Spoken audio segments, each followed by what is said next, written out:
Happy Friday, you guys. I miss you already. I hope you are having a wonderful day, and I hope you have a great weekend and a great start to your week next week. Today, we will be continuing our reading of When Have You Failed, the article that we started reading on Tuesday.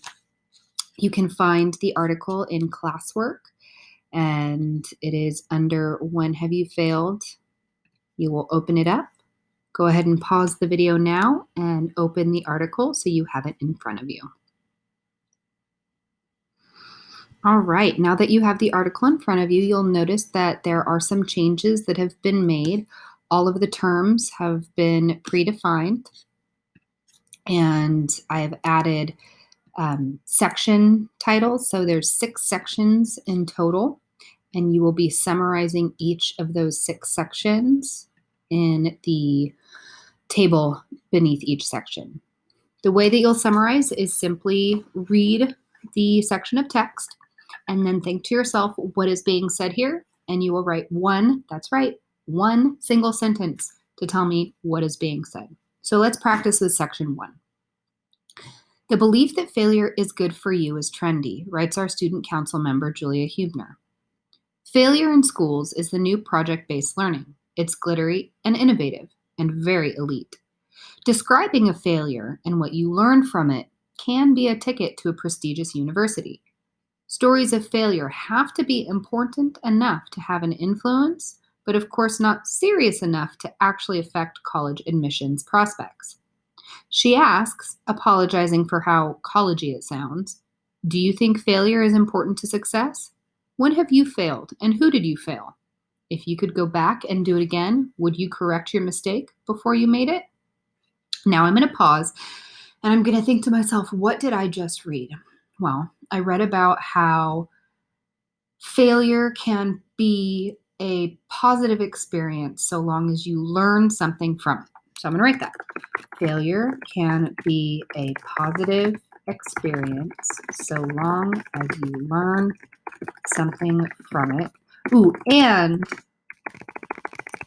doesn't cause any lasting damage or cause any serious. Boom. Single sentence, done.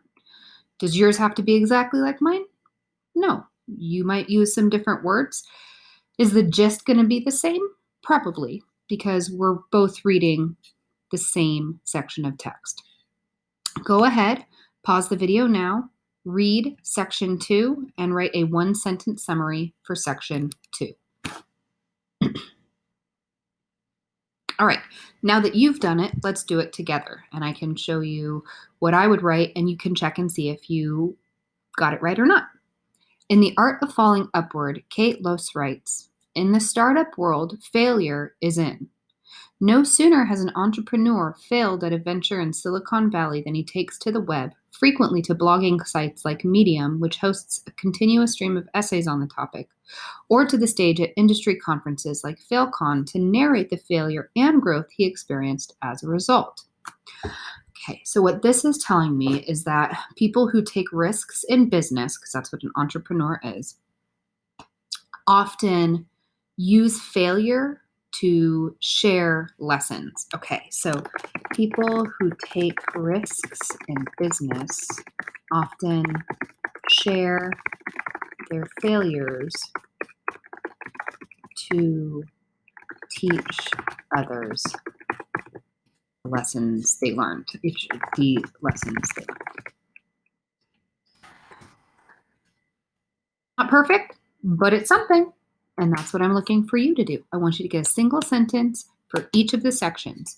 You have 4 more sections to go, section 3, 4, 5, and 6.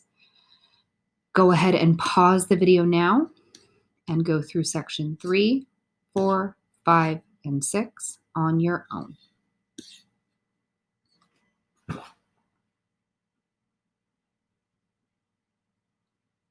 All right, now that you have finished, you are going to quickly answer these questions. If for some reason you're having a hard time answering them, you can go ahead and not answer them right this second because we're going to read the text again for the second time.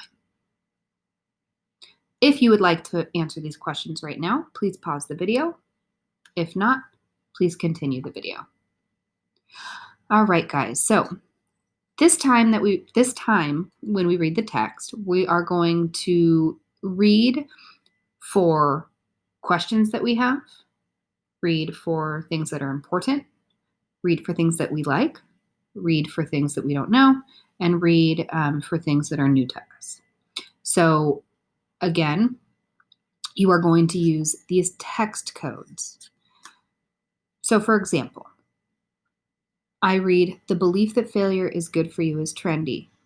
I have a question about that.